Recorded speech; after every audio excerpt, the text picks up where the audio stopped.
인도의 시인이자 아시아 최초의 노벨 문학상 수상자인 라빈드라나트 타고르가 쓴 기탄잔재에는 어떤 죄수가 나옵니다. 화려한 보물 창고 안에 쇠사슬로 묶여있는 죄수에게 한 사람이 물었습니다.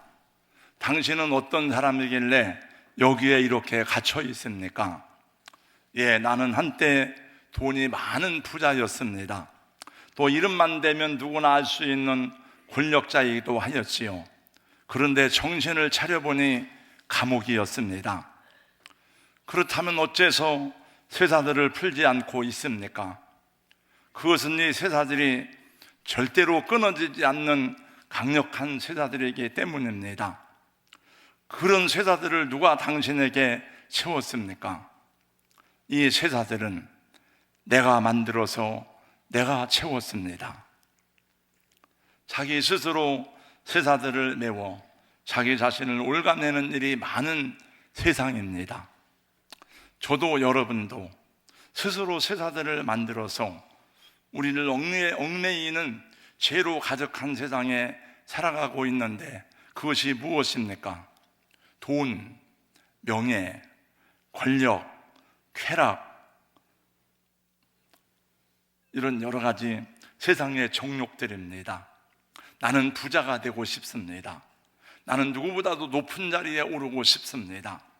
나는 사람들이 우러러보는 명예와 인기를 누리고 싶습니다. 나는 예쁜 여자와 살고 싶습니다. 나는 만인 앞에서 박수를 받으며 존경받고 싶습니다.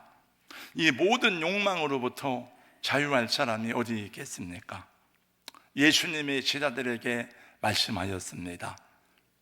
너희가 내 말에 거하면 참으로 내 제자가 되고 진리를 알지니 진리가 너희를 자유케 하리라. 우리 사랑하는 성도 여러분, 우리를 얽매이는 것이 얼마나 많은지 모르는 세상이지만 예수님 안에서 예수님의 진리가 여러분을 더 많이 자유하게 하시기를 주님의 이름으로 축원합니다. 우리 인간이 가진 육체의 욕망에 대해서 성경은 이렇게 말씀하고 있습니다. 이 세상이나 세상에 있는 것들을 사랑하지 말라. 누구든지 세상을 사랑하면 아버지의 사랑이 그 안에 있지 아니하니 이는 세상에 있는 모든 것이 육신의 정욕과 안목의 정욕과 이생의 자랑이니 이것은 다 아버지께로부터 온 것이 아니요 세상으로부터 온 것이라고 말씀합니다. 이 모든 것들은 다 물겁천처럼 안개처럼 지나가고 사라지는 것입니다. 그러나 하나님의 뜻을 행하는 자는 영원할 것이라고 하였으니 요한일서 2장 17절 말씀입니다. 이 세상도 그 정욕도 지나가되 오직 하나님의 뜻을 행하는 자는 영원히 거하느니라. 히브리서 강의 쉬운 4번째 시간입니다. 저는 지난 시간에 하나님이 기뻐하시는 산제사란 제목으로 2가지를 말씀드렸습니다. 첫 번째, 형제 사랑하기를 계속하십시오. 두 번째, 나그네를 잘 영접하십시오. 계속 이어서 성경은 구원받고 새 사람이 된 저와 여러분들에게 하나님이 기쁘게 받으실 산제사가 무엇인지를 말씀하고 있으니 3절입니다. 너희도 한때에 갇힌 것 같이 갇힌 자를 생각하고 너희도 몸을 가졌은즉 학대받는 자를 생각하라고 말씀합니다.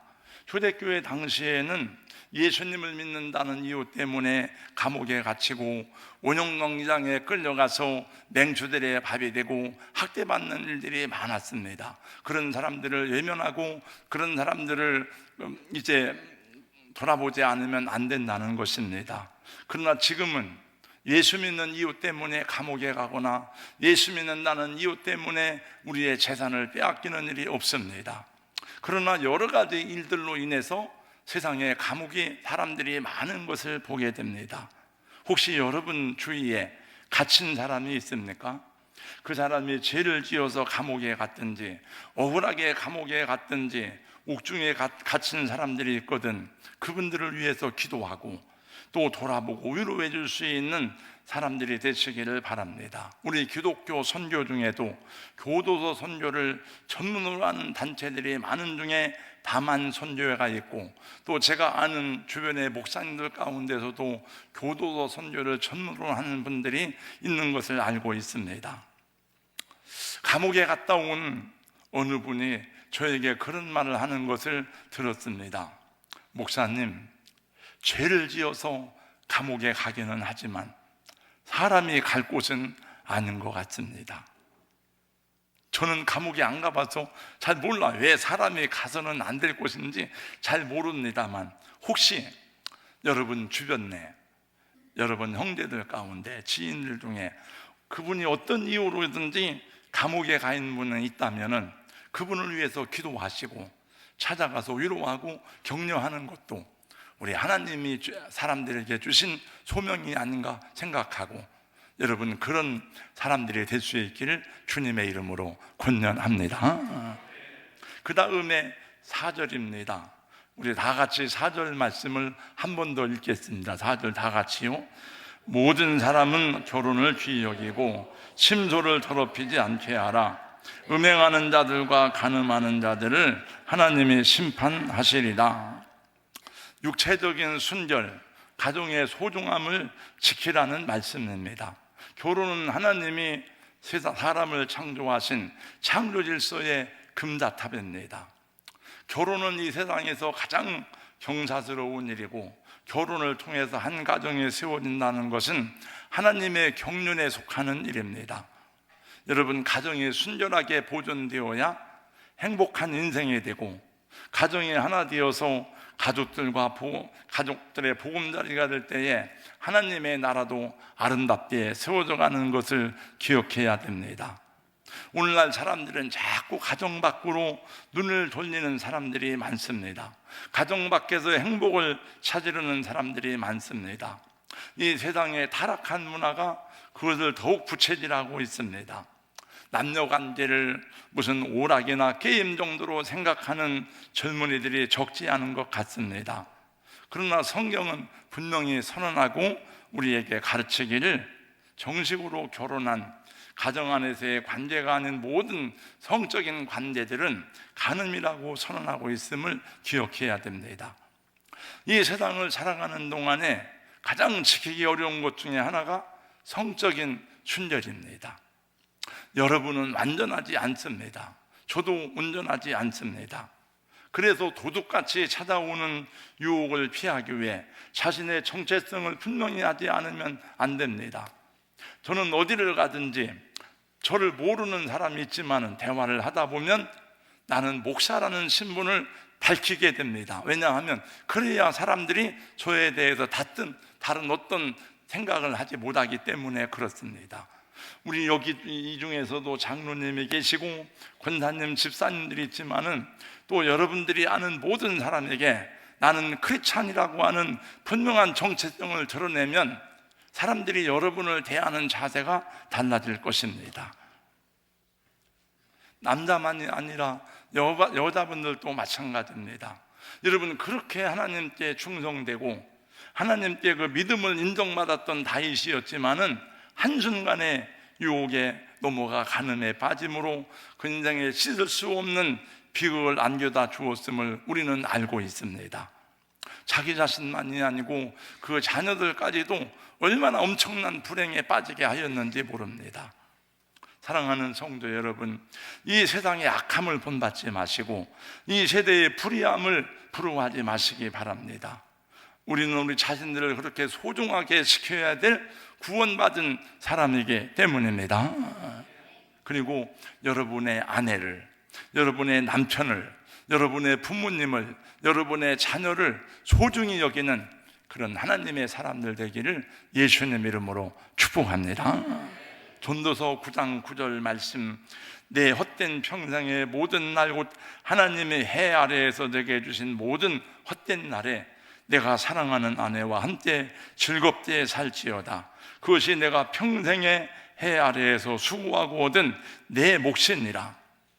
가정의 행복이란 화초를 기르는 것과 같습니다. 화초를 그냥 놔두면 여름에는 벌레가 생기고 겨울에는 얼어 죽습니다. 정성을 갖추어서 잘 살펴주어야 새순이 올라오고 거기도 꽃이 피듯이 남편과 아내는 서로에게 시간과 물질을 투자해야 되고 정열을 투자해야 되는 것입니다. 여러분, 가정 밖에서 즐거움을 찾으려 하지 말고 먼저 가정에서 평안함과 화목함과 행복함을 추구하시길 예수님 이름으로 축복합니다. 이 세상의 모든 관계는 갈등과 모순이 내재하게 되어 있어요. 여러분, 다 부모 자식 간에도, 부부 간에도, 목사와 성도 간에도 모든 인간관계 속에는 여러분 갈등이 내재하고 모순이 있습니다. 왜냐하면 죄악된 세상에 살아가기 때문에 그런 거예요. 그래서 부부 간에도 싸우고, 우리나라도 이렇게 서로 막 목숨 걸고 싸우듯이 싸우잖아요. 잘 돌아가던 기회가 갑자기 삐걱거리거나 톱니바퀴가 부러진다면 그 이유가 있습니다. 무엇입니까? 기계가 작동하는 마찰면에 윤활유가 다 떨어졌거나 오일이 떨어졌기 때문에 그렇습니다. 여러분이 운전하는 자동차의 오일이 떨어지면 여러분 엔진이 다 말라붙어서 자동차는 더 이상 제 기능을 발휘할 수 없음과 같습니다. 인간관계도 똑같고 가정도 마찬가지입니다. 살아가는 동안에 우리 자신도 모르게 무관심하고 비판하게 되고 냉소적이 되고 사랑이 식어지다가 어느 날 남남처럼 되는 일들이 많이 있습니다. 여러분, 이 책을 아마 많이 보셨을 거예요. 아마 어른들은. 인간관계의 바위라고 부르는 데일 카네기가 쓴 인간관계론입니다. 저는 이 책을 오래전에 읽었습니다. 그리고 많이 이 책에 대해서 도움을 받기도 하였고, 제가 얼마 전에 이 책을 3권을 사서 우리 교육자들에게 다 나누어 주면서 보라고 하였습니다. 이 책의 마지막 부분 제6부에서는 결혼 생활을 행복하게 만드는 7가지 비결이 나옵니다.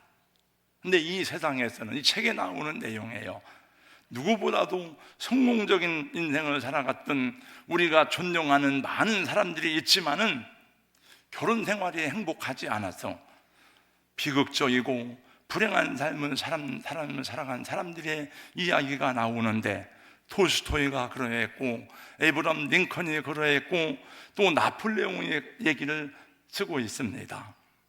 톨스토이는 82세가 되던 어느 날 겨울에 어디로 가야겠다는 생각도 없이 정처 없이 길을 떠났습니다. 더 이상 비극적이고 불행한 가정생활을 견딜 수 없어서 아내를 피해서 추위와 어둠 속으로 떠났습니다. 그로부터 11일 후 톨스토이는 기차역에서 숨을 거두고 쓰러진 채로 발견되었습니다. 톨스토이의 마지막 말은 자신이 있는 곳에 아내가 오지 않게 해달라는 것이었습니다. 에이브람 링컨은 정치인으로 그렇게 훌륭하고 성공적인 업적을 남긴 위대한 인물이었지만 그 생애는 불행과 비극으로 가득 차 있었으니 그의 비극은 암살당한 것이 아니라 결혼 생활이었다고 말합니다. 링컨에게 가장 두려운 일은 아내가 있는 집으로 가는 것이었다고 합니다. 여러분 가정에 그런 아내는 없겠지만은 이런 일이 많다는 거죠, 여러분. 이 책에서 말하는 결혼 생활을 행복하게 만드는 7가지는 이렇습니다. 잔소리 하지 마라. 배우자를 바꾸려고 하지 마라. 비판하지 말아라. 진심으로 칭찬해 주어라. 작은 일에 관심을 보여라. 부부간에도 예의를 지켜라. 결혼의 성적 측면에 대한 좋은 책을 읽어라. 포페노 박사에 따르면 결혼 생활에 실패하는 가장 중요한 원인은 4가지인데 그 첫째가 성적인 문제, 즉 섹스에 관한 문제라고 얘기하고 있습니다. 사랑하는 우리 성도 여러분, 육체의 순재를 잘 보존하시고 또 나이가 들어가면서 결혼 생활이 더 행복하고 부부간에 더욱더 정이 깊어지는 은혜가 있기를 예수님 이름으로 축복합니다. 할렐루야. 저는 새벽 예배를 마치고 나면 주일날은 잠깐 쉬는 시간이 있어요. 새벽 예배를 마치고 이제 기도를 마치고 집에 갔다가 또 교회를 얼른 올라와야 되니까 일부 예배 때문에, 그럼 한 15분 20분 정도의 짬이 납니다. 오늘 아침에는 그런 생각을 했어요. 내가 내 아내에게 좋은 남편인가, 잘 못한 거를 세봤다. 내가 결혼해서 지금까지 첫째, 둘째, 셋째 했어요. 네. 그 다음에 5절 말씀에 5절 한번 다 같이 읽겠습니다. 네?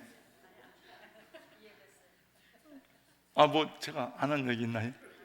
네. 굉장히 많더라고요. 내가 세다가 말았어요. 네. 제 아내가 첫 번째 임신을 하고 유산을 했어요. 네. 전 전도사니까 몰라. 나는 막 기도만 하고 막 이런 것만 했지. 네. 근데 그 유산을 하고 병원에 가서 수술을 하는데도 저는 안 가봤어요. 그 생각이 나더라고요. 그래서 남편이 그러면 안 되잖아, 이제. 그러니까 저는 열심히 기도만 하는 사람이었지 그런 걸 배운 적이 없어요. 네. 그 잘못 가운데 하나고 제가 세봤습니다. 그래서 요새 제 아내가 조금 교만해졌어요. 네, 우리 5절 말씀 같이 읽습니다. 다 같이요. 시작. 돈을 사랑하지 말고 있는 바를 족한 줄로 알라. 그가 친히 말씀하시기를 내가 결코 너희를 버리지 아니하고 너희를 떠나지 아니하리라 하셨느니라. 여러분, 돈 좋아하십니까? 돈 다 좋아하지. 돈은 저도 돈을 좋아하고, 바보가 아닌 이상해야 누가 돈을 싫어하겠습니까? 이 세상에 살아가면서 돈이 얼마나 중요합니까? 돈이 사람을 움직이고, 여러분, 돈이 모든 것을 주관합니다. 제가 보니까 권력 위에 돈이 있어요, 여러분. 권력도 돈이 없으면 할 수가 없어요. 그러니까 지금 트럼프가 대통령에 취임식을 하는데 다 돈 갖다 줘. 돈 다. 현대자동차도 돈 갖다 주고 막 다. 정권을 잡으면 일단 돈이 있어야 돼요. 그러니까 다 돈을 바치는 거예요. 언젠가 카톡으로 이런 문자가 와서 보면서 한참 웃었습니다. 제가 친구가 돈 걱정 안 하고 살고 싶다고 하길래 돈은 잘 있으니까 걱정하지 말고 너나 걱정하라고 말해줬다. 돈 걱정 마라. 너나 걱정해. 너 돈은 잘 있으니까. 그래서 한참 웃었습니다. 돈이 그렇게 좋은데 성경은 돈을 사랑하지 말라 그래요. 공동번역에 보니까 돈을 위해서 살지 말라는 말씀이에요. 그러니까 돈을 위해서 산다는 말은 돈이 내 인생의 주인이 되면 안 된다는 거예요. 사랑하는 성도 여러분, 돈이 여러분의 인생의 주인이 아니라 여러분이 돈의 주인이 되시기를 주님의 이름으로 축복합니다. 내가 주인이고 돈은 종이 돼야 돼요. 돈이 주인이고 나는 종이 되면 안 돼요. 근데 그런 게 많다는 거예요. 돈이란 뭔가? 어떻게 돈을 벌어야 되는가? 어떻게 돈을 사용해야 되는가? 청년들은 배워요. 부자가 되고 싶으면 그거 배워서, 여러분 서점에 가면 그런 책들이 있습니다. 크리스찬의 재물 관리에 관한 책이 있어요. 존 아반디니가 쓴 채무의 영을 결박하라, 이런 책도 있습니다. 저와 여러분 인생의 주인이 돈이 아니라 예수님이 되어야 되고, 내가 사랑하고 내 충성을 바칠 대상은 돈이 아니라 하나님과 하나님 나라인 것을 믿고 확인하시기 바랍니다. 그래야 하나님이 여러분을 사랑하신 그 은혜에 대한 응답이 되고 하나님이 여러분을 더 놀라운 축복으로 인도하실 것입니다. 성경에는 돈으로 우리와 하나님과의 관계가 더 아름답게 발전되고 인류에게 복을 주는데 돈이 어떻게 귀하게 사용되는가를 많이 말씀하고 있습니다. 여러분, 돈만 알던 삭개오, 자신이 가진 소유의 절반을 가난한 자들에게 나누어 주고 속여 빼앗은 것을 갑절로 갚겠다고 하며 물질에서 자유함을 얻었을 때에 예수님이 말씀했습니다. 이 집에 구원이 임하였다. 여러분, 요한나와 수산나, 이 귀부인들인데 이 사람들은 자기들의 소유로 예수님을 섬기고 예수님의 사역을 도왔습니다. 여러분, 아리마대 요셉도 돈이 있으니까, 부자니까 예수님을 자기의 새 무덤에 장사 지낼 수 있었던 것입니다. 그 돈이 얼마나 중요한지, 얼마나 아름답게 사용될 수 있는지에 대해서 성경은 수도 없이 말씀하고 있으니 그 물질이 하나님의 선물이라고 말씀하고 있어요.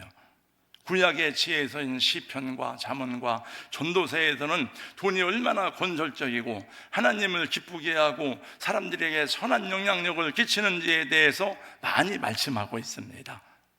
내가 모든 재물을 즐거움같이 주의 증거들의 도를 즐거워하였나이다. 시편 119편 14절.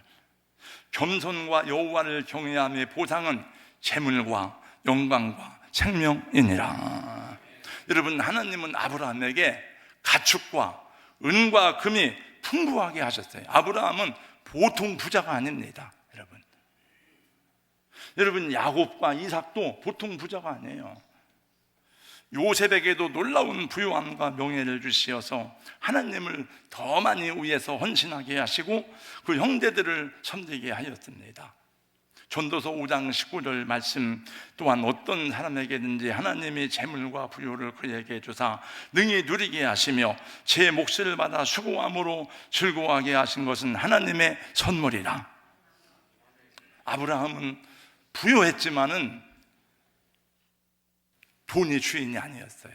그것 때문에 하나님을 섬기는 일에 장애가 없었습니다. 여러분, 요셉은 부유했지만 그것 때문에, 부유함 때문에, 그의 명예와 성공과 재물 때문에 하나님을 더 기쁘게 섬겼지 하나님 섬기는 일에 장애가 되지 않았습니다. 보편적으로는 사람들이 돈 많이 생기고 권력을 잡으면 하나님 섬기는 일에 장애가 되기 때문에 그래요. 왜냐하면 돈이 주인이 되기 때문에 그런 것입니다. 여러분, 이 세상에 하나님과 비교할 수 있는 것은 아무것도 없어. 돈밖에 없어요. 그래서 성경은 뭐라고 말씀하는가 하면은 돈을 사랑하니 일만하게 뿌리가 되나니 이것을 탐내는 자들은 미혹을 받아 믿음에서 떠나 많은 근심으로써 자기를 찔렀도다. 사도 바울의 선교 사역을 끝까지 도운 사람은, 도운 교회는 빌립보 교회밖에 없어요. 처음엔 다 돕다가도 나중엔 끊어집니다. 세월 지나면. 그러나 빌립보 교회는 끝까지 도왔습니다. 바울이 로마의 감옥에서 빌립보 교회 성도들의 사랑을 기억하면서 여러분들이 나를 어떻게 도와줬는지를 이야기하면서 나는 풍족합니다 말해요. 나는 어떠한 형편에 처하든지 자족하기를 배웠노니 나는 비천에 처할 줄도 알고 풍부에 처할 줄도 알아.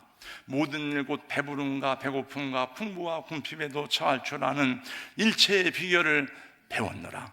내게 능력 주시는 자 안에서 내가 모든 것을 할 수 있느니라. 그러므로 많이 받은 분들은 많이 사용하시고 없는 분들은 그냥 없는 대로 자족하면 하나님이 또 채워주실 줄로 믿습니다. 여러분, 돈으로부터 자유하시기를 주님의 이름으로 축원합니다. 돈 때문에 힘들고 어려운 분들은 성경에 보니까, 다른 구절에 보니까 먹을 것과 입을 것이 있은즉 족한 줄로 알라 그랬으니, 여러분, 먹을 것, 입을 것 있으면 족한 줄로 알고 감사하세요. 그게 행복이에요. 그게. 때가 되면 하나님이 가난하고 힘든 분들에게도 부유함으로 채워주실 은혜가 있을 줄로 믿습니다. 돈이 우리에게 많은 유익을 주기도 하지만 돈은 우리를 구원하지 못합니다. 돈은 우리를 악에서 우리를 새롭게 하지 못합니다. 돈이 우리를 절대로 보호해 주지 않습니다. 여러분과 저를 구원하시고 보호하시고 끝까지 인도하실 분은 하나님 뿐입니다.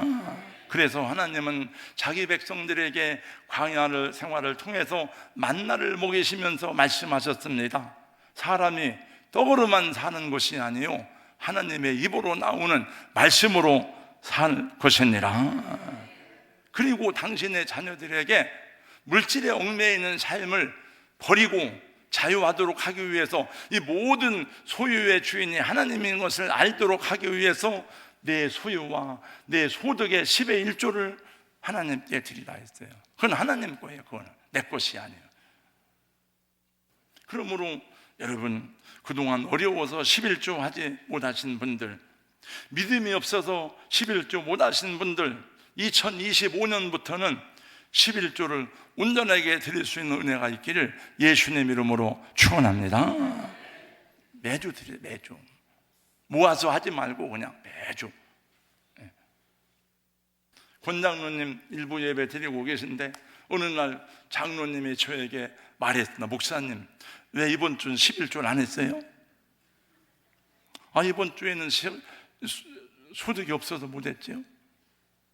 그건 거의 매주 하니까 그냥 이름을 아예 써놨어요. 맨 위에다. 죄송해요, 이번 주에는 11조가 10,000원이에요. 10,000원. 10만 원 생겼으니까 제가. 근데 저는 안 모아놔. 그냥 계속 하는 거예요. 10,000원이든지 10만 원이든지 하는 거예요. 여러분이 돈에 많듯이, 관심이 많듯이, 하나님은 돈에 관심이 많으십니다. 이 돈을 어떻게 쓰는가 보셔야 다 이렇게. 돈을 주니까 어떻게 하는가. 그 예수님이 말씀했습니다. 한 사람이 두 주인을 섬기지 못할 것이니 혹 이를 미워하고 저를 사랑하거나 혹 이를 중히 여기고 저를 경히 여김이라. 너희가 하나님과 재물을 겸하여 섬기지 못하느니라. 하나님과 재물은 여러분 굉장히 강합니다. 그 재물은 원래 여기서 말하는 재물은 아람어로 만문이에요. 만문. 성경 신약 성경은 여러분 헬라어와 아람어로 기록되어 있었습니다. 그것은 이 만문이라는 것은 믿는다라고 하는 말에서 나온 것입니다. 그래서 만문을 섬긴다는 것은 돈을 믿는다는 말과 같이 대칭해서 예수님이 말씀한 거예요. 여러분, 만문신이라는 말 들어봤잖아요.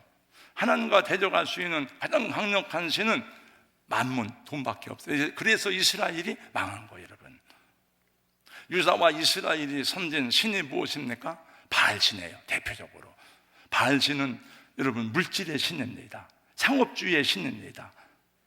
바알신은 풍요의 신입니다. 여러분, 그래서 하나님보다 바알을 섬기는 게 입으로는 주여 주여 하면서 베델과 단의 금송아지를 섬기는, 그게 대표적인 사건이에요. 물질에 굴복한 거예요.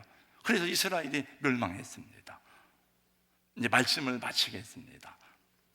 여러분, 아브라함이 복을 받았습니다.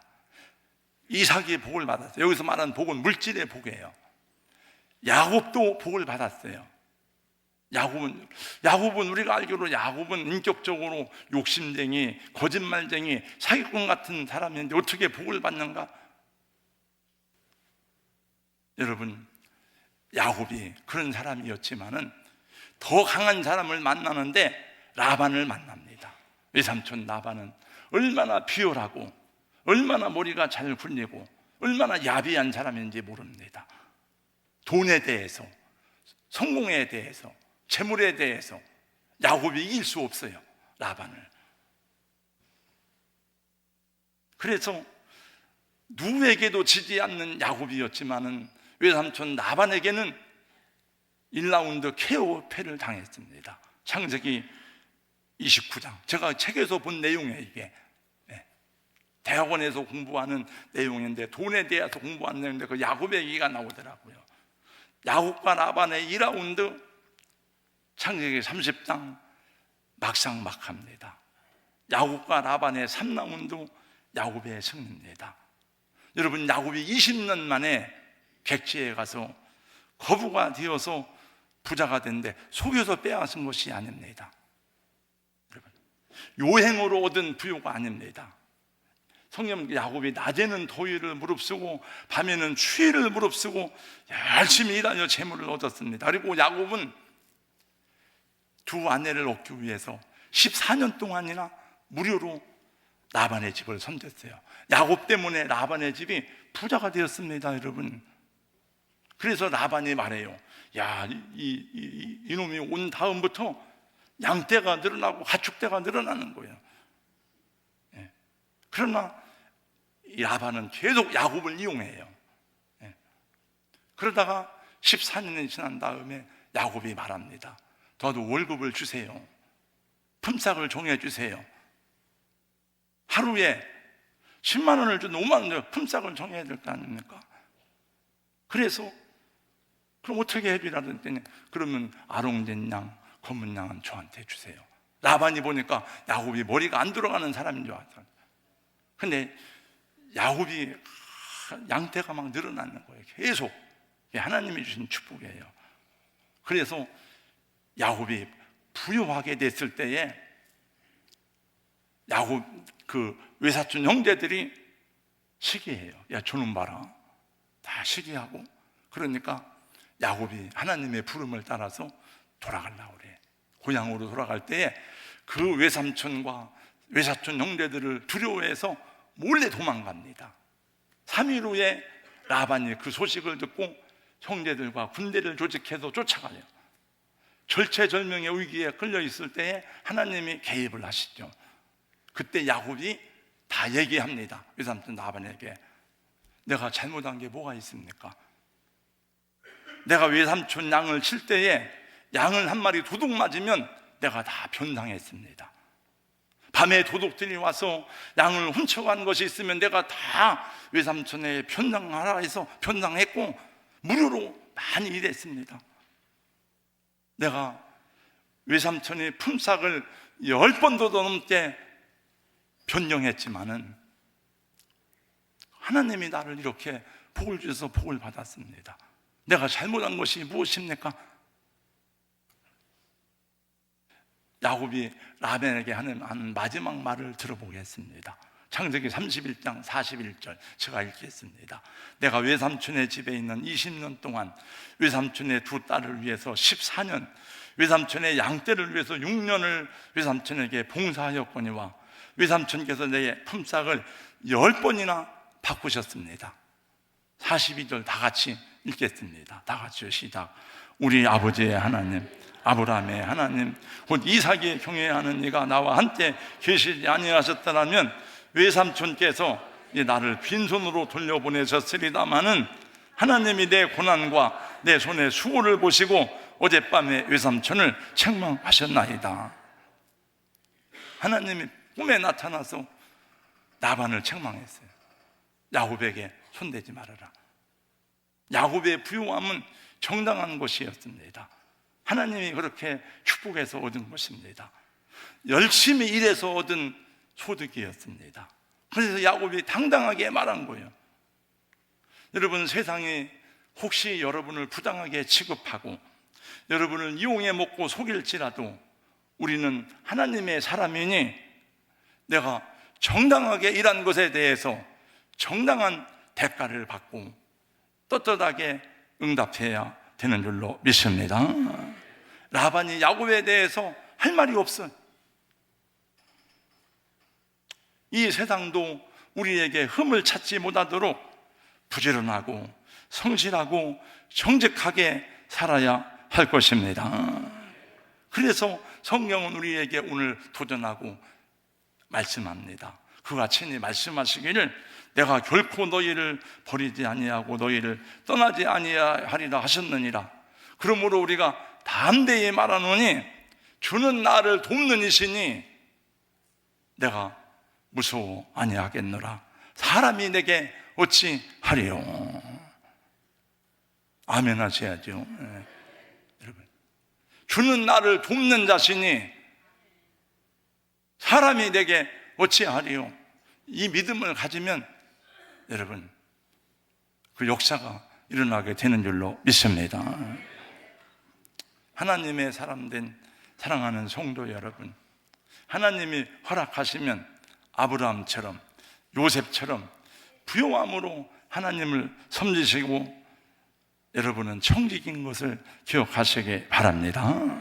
혹시 힘들고 어려운 분들은 물질 때문에 자족하기를 배우시고 주님을 바라보며 인내하면 하나님이 여러분의 필요를 채우시는 도움으로 함께 하실 줄로 믿습니다.